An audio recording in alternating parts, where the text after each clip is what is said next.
নমস্কাৰ আৰু সকলোকে নৱবৰ্ষৰ শুভেচ্ছা জ্ঞাপন কৰিছোঁ। আশা কৰিছোঁ ভাল দিন আহক সকলোৰে বাবে আৰু সেই ভাল দিন আহিব সেই আমি বিচাৰিছোঁ। এটা নতুন আশালৈ আমি আগবাঢ়ি যাব লাগিব, সেই কথাটো সকলোৱে অনুভৱ কৰোঁ আৰু নতুন বছৰৰ পহিলা দিনটোত আমি সেইটোৱে বিচাৰোঁ। সকলোকে নৱবৰ্ষৰ শুভেচ্ছা জনাইছোঁ পুনৰবাৰ। আৰু আমি আৰম্ভ কৰিছোঁ এটা প্ৰচেষ্টা, সেই প্ৰচেষ্টা হৈছে অংগনবাড়ী কৰ্মী সহায়িকাসকলৰ প্ৰাপ্য আৰু অধিকাৰ পাবই লাগিব। আমাৰ 15 দিনীয়া এই অভিযানত আপোনালোকৰ সহযোগিতা আমি নিশ্চিতভাৱে বিচাৰিছোঁ। আমি ইতিমধ্যে উল্লেখ কৰিছিলোঁ যে নৱবৰ্ষৰ পহিলা দিনটোৰ পৰা আমি সেই অভিযান আৰম্ভ কৰিম অংগনবাড়ী কৰ্মী সহায়িকাৰ বাবে। ৰাজ্য চৰকাৰে যিখিনি পুৰণা বছৰত নকৰিলে নতুন বছৰত তেখেতসকলে কৰিব লাগিব, ৰাজ্য চৰকাৰে কৰিব লাগিব, ৰাজ্য চৰকাৰে সেই ক্ষেত্ৰত ব্যৱস্থা ল'ব লাগিব। সেই সন্দৰ্ভত আমি উল্লেখ কৰিব বিচাৰিছোঁ। একেটা সময়তে আমি উল্লেখ কৰিব বিচাৰিছোঁ যে ৰাজ্য চৰকাৰে দৰমহা বৃদ্ধিৰ প্ৰস্তাৱ দৰমহা বৃদ্ধিৰ বিষয়টোক লৈ তেওঁলোকে যিটো সময়ত সিদ্ধান্ত ল'ব লাগিছিল সেই সময়ত সিদ্ধান্ত নল'লে।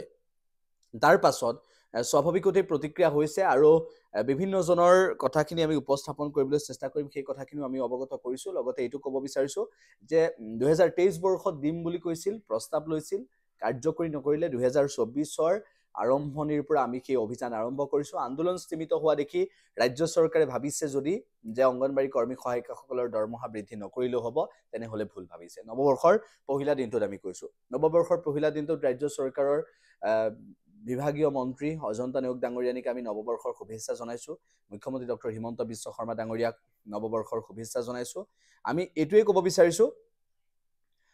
ক'ব বিচাৰিছোঁ যে আপোনালোকে এবাৰ চিন্তা কৰক, আপোনালোকে এবাৰ ভাবক যে 3,000, 5,000, 4,000 টকাত মানুহ কেনেদৰে চলিব পাৰে, সেইটো এবাৰ ভাবক। নৱবৰ্ষত আপোনালোকৰ সেইখিনি সন্মতি হওক ৰাজ্য চৰকাৰৰ। অংগনবাড়ী কৰ্মী সহায়িকাসকলে ইমান কষ্ট কৰাৰ পাছত তেওঁলোকে কিয় প্ৰাপ্য নাপাব, অধিকাৰ তেওঁলোকে কিয় বঞ্চিত হ'ব, সেই কথাখিনি আমি উপস্থাপন কৰিছোঁ। আজি আমি প্ৰতিটো ভিডিঅ'ত কোনে কি মন্তব্য কৰে সেইখিনি আমি পঢ়ি দিবলৈ চেষ্টা কৰিম। বাইদেৱে আমাক এগৰাকী বাইদেৱে লিখিছে, শান্তনা দুৱাৰা বাইদেৱে লিখিছে, প্ৰথমে নৱবৰ্ষৰ শুভেচ্ছা জনালোঁ। মোৰ মানুহজনৰ হাৰ্টৰ অসুখ, একো কৰিব নোৱাৰে। মোৰ ছোৱালীয়ে এবাৰ উচ্চতৰ মাধ্যমিকৰ ফাইনেল পৰীক্ষা দিব। তাই মোক কৈ আছে যে মা, তোমালোকে যদি দৰমহাটো নাবাঢ়ে মোক কেনেকৈ পঢ়াবা? মোৰ দৰে বহুত সমস্যা আছে, চৰকাৰে সেইবোৰ বুজি পাব লাগে।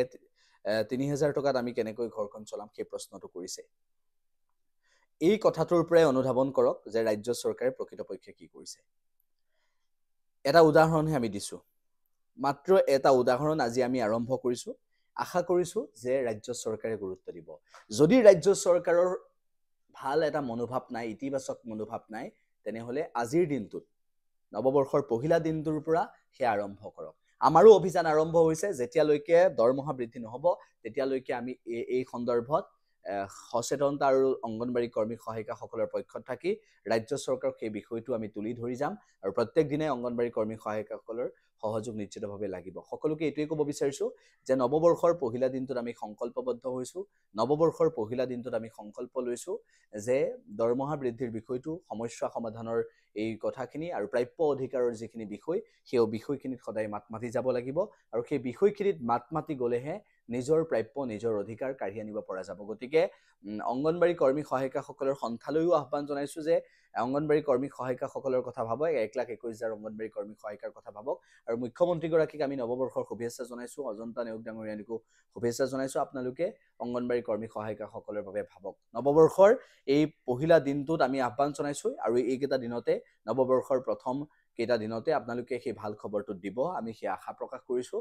গতিকে যদিহে আপোনালোকে আকৌ এবাৰ প্ৰতাৰণা কৰিবলৈ চেষ্টা কৰে, তেনেহ'লে অংগনবাড়ী কৰ্মী সহায়িকাসকলো বহি নাথাকে। আমি আৰম্ভ কৰিছোঁ এই অভিযান আৰু আপোনালোকে যেতিয়া দিব তেতিয়াই এই অভিযান শেষ হ'ব। যেতিয়াই অংগনবাড়ী কৰ্মী সহায়িকাৰ প্ৰাপ্য অধিকাৰ পাব তেতিয়া আমি অভিযান শেষ কৰিম। গতিকে মনত ৰাখিব যে নৱবৰ্ষৰ পহিলা দিনটোত আমি আহ্বান জনাইছোঁ, পহিলা দিনটোত শুভেচ্ছাও জনাইছোঁ, আহ্বানো জনাইছোঁ, কিয়নো অংগনবাড়ী কৰ্মী সহায়িকাসকলৰ দুখো বুজিব লাগিব আৰু সমাজৰ বাকীখিনি সমস্যাও আমি উপস্থাপন কৰিম। আশা কৰিছোঁ সকলোৱে ছাবস্ক্ৰাইব কৰিব আমাৰ চেনেল।